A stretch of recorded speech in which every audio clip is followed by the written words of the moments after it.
હવામાન નિષ્ણાતો એવું કહી રહ્યા છે કે આગામી દિવસો થોડા રાજ્ય માટે ભારે પડવાના છે। આ સવાલની સાથે ચર્ચા કરીશું। છેલ્લા 2 દિવસથી રાજ્યભરમાં વરસાદી માહોલ બરાબરનો જામ્યો છે।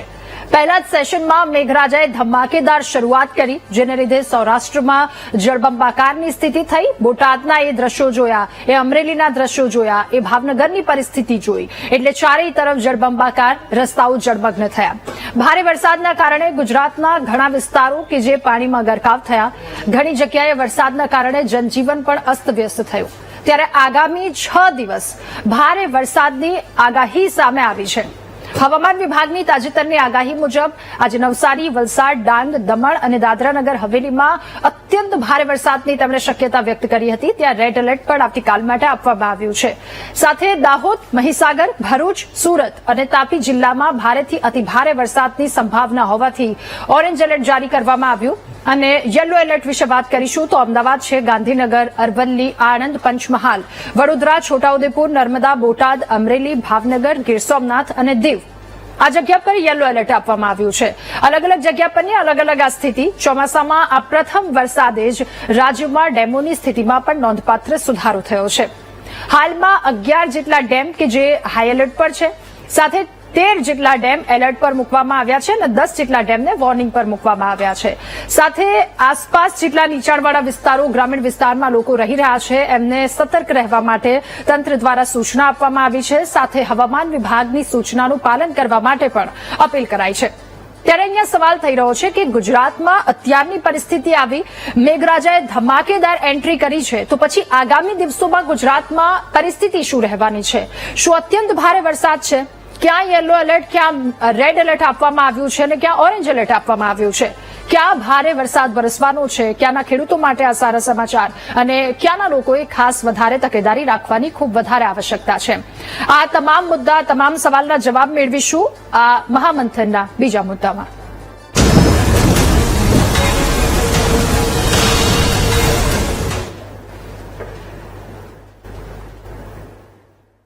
ત્યારે શું રાજ્યમાં આગામી 6 દિવસ ભારે રહેવાના છે? અનેક સવાલો, કારણ કે રેડ એલર્ટ આપવામાં આવ્યું છે, ઓરેન્જ એલર્ટ આપવામાં આવ્યું છે। હવામાન નિષ્ણાંતોની આગાહી પણ સામે આવી કે ખૂબ વધારે વરસાદ વરસવાનો છે। એટલે મેઘરાજાએ શરૂઆત જ એકદમ પ્રચંડ કરી છે, તો પછી આવનારા દિવસોમાં ગુજરાતની સ્થિતિ શું રહેવાની છે? આ તમામ મુદ્દા પર ચર્ચા કરીશું। આપણી સાથે હવામાન નિષ્ણાંત અંબાલાલ પટેલ જોડાયા છે, એમની સાથે વાતચીત કરીશું। ગુજરાતની શું પરિસ્થિતિ રહેવાની છે, સવાલોના જવાબ મેળવીશું। અંબાલાલ કાકા, આપનું ખૂબ સ્વાગત છે મહામંથનમાં। અંબાલાલ કાકા, આપની પાસેથી એ જાણવું છે કે પ્રચંડ શરૂઆત મેઘરાજાએ કરી છે, તો આગામી દિવસોમાં શું પરિસ્થિતિ રહેવાની છે? ક્યાં સૌથી વધારે વરસાદ રહેવાનો છે? હાલમાં જે વરસાદની સ્થિતિ હતી એ લગભગ હવે છે ઉપર ગયું છે। લિમિટ ઓફ નોર્થ મોન્સૂનની એ તરફ થોડુંક ઉપર ગયું છે, પરંતુ તેમ છતાં વરસાદ થવાની શક્યતા છે। હવામાન ખાતાની આગાહી પણ પુષ્ટિ કરે તેવી છે। પરંતુ એ સિવાય અન્ય બાબતો જોઈએ તો એક લગભગ બંગાળ ઉપસાગરમાં સિસ્ટમ સક્રિય થવાની શક્યતા છે। લગભગ 22 થી 23 એની આસપાસથી એ સિસ્ટમ સક્રિય થશે અને એ સિસ્ટમ પણ લગભગ ઓરિસ્સાના માર્ગે થઈ અને સહેજ પૂર્વીય મધ્યપ્રદેશ તરફ આવવાની શક્યતા રહેશે। ત્યાર પછી પણ બીજી એક સિસ્ટમો સક્રિય થશે। એટલે બંગાળ ઉપસાગરમાં એક પછી એક બનતી લો પ્રેશરની સ્થિતિના કારણે તારીખ 30મી જૂન અને જુલાઈના પ્રથમ સપ્તાહ સુધીમાં રાજ્યના ભાગમાં હજુ પણ જળબંબાકાર બની તેવી સ્થિતિનું નિર્માણ થઈ શકે તેમ છે। આ અંગે લગભગ 24મી જૂનથી જ વરસાદની શક્યતા થશે।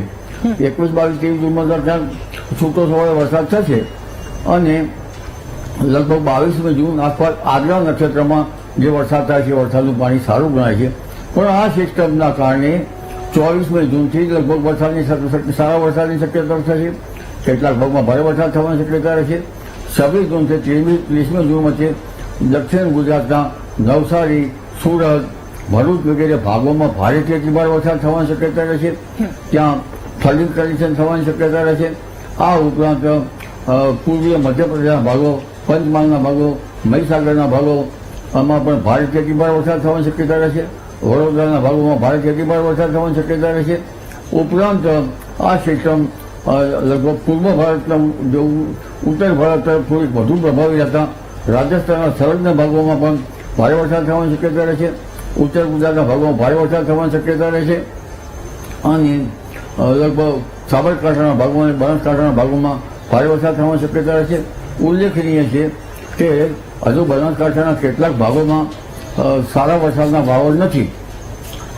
તે ભાગોમાં પણ ધીરે ધીરે વરસાદ થવાની શક્યતા રહેશે. કચ્છના ભાગોમાં પણ વરસાદની શક્યતા રહેશે. એટલે એક જબરદસ્ત પેટર્ન વરસાદની જે લઈને આવી રહ્યો છે મોન્સૂનની જેના કારણે લગભગ મધ્યપ્રદેશના ભાગોમાં નર્મદાના સ્ટાર વિસ્તારમાં ભારે વરસાદ થતા નર્મદા નદી બે કાંઠે થવાની શક્યતા રહેશે. સાબરમતી નદીમાં પણ પાણીનો આવરો આવવાની શક્યતા રહેશે. તાપી નદી જળસ્તર પણ વધવાની શક્યતા રહેશે. જી અંબાલાલ કાકા, આપની પાસેથી એ પણ જાણવું, આપે કહ્યું કે 24 તારીખ પછી ફરી એકવાર વરસાદ ધડબડાટી બોલાવવાનો છે, તો 24 તારીખથી કેટલા સમયગાળા સુધી અને કેવો વરસાદ રહેશે, અને સાથે એ પણ જાણવું છે કે આખું ચોમાસું ખેડૂતો માટે કેવું રહેશે? 24 તારીખથી 30 તારીખ સુધીમાં વરસાદની સ્થિતિ ગુજરાતમાં સારી રહેવાની શક્યતા છે. અલબત્ત જુલાઈના પ્રથમ સપ્તાહમાં પણ વરસાદની ધબધબાટી બોલાવી તેવી શક્યતા છે. એટલે આ વખતનું ચોમાસું એકંદરે સારું રહેવાની શક્યતા છે. 7મી જુલાઈ આસપાસ પણ વરસાદ થવાની શક્યતા રહેશે.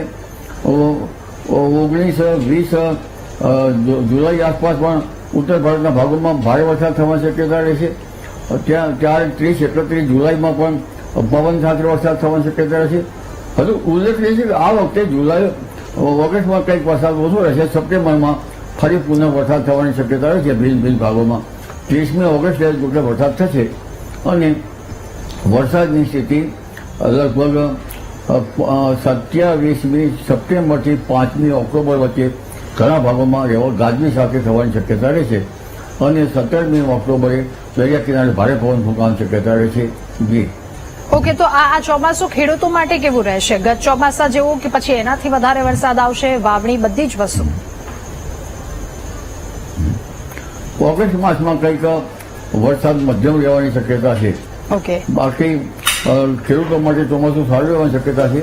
પરંતુ જે 7મી જુલાઈ પછી વરસાદ થાય ત્યાં ખેડૂત ભાઈઓ ધ્યાન રાખવું, કવરાપામાં આંતરખેડ કરવી સારી નહીં. વરાપ થઈ આંતરખેડ કરવી સારી, નહીતર પાક પીળા પડી જવાની શક્યતા રહી શકે.